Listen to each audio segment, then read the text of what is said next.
যে আত্মীয় টাকা বেশি, দাওয়াত তাকে দেওয়া হয় স্পেশাল দাওয়াত। আর যতই কাছের রক্তের হোক না কেন, যদি টাকাওয়ালা না হয়, দাওয়াতও তেমন ভালো করে পাই না, মেহমানদারিও তেমন ভালো করে পাই না, খাবার খেয়েছি কি খাই নাই সেইটাও জিজ্ঞেস করার কেউ থাকে না।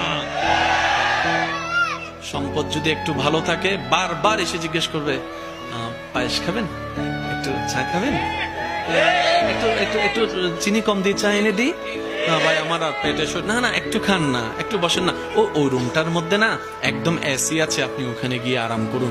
ওই দূরের আত্মীয়টা। আর যেটা কাছের আত্মীয়, সম্পদ তেমন নাই, পাশ দিয়ে গেলেও জিজ্ঞেস করে না, সে আশা নিয়ে বসে থাকে, হয়তো আমাকে একটু জিজ্ঞেস করবে, আচ্ছা খাই না খাই অন্তত জিজ্ঞেস তো একটু করুক, মনটা বড় হবে যে না আমার আত্মীয় আমাকে একটু জিজ্ঞেস করেছে। এই আশাটাও আশায়ের মধ্যে থেকে যায়, স্বপ্নটা স্বপ্নের মধ্যে থেকে যায়, কল্পনাটা আর বাস্তবে রূপ নেয় না। কারণ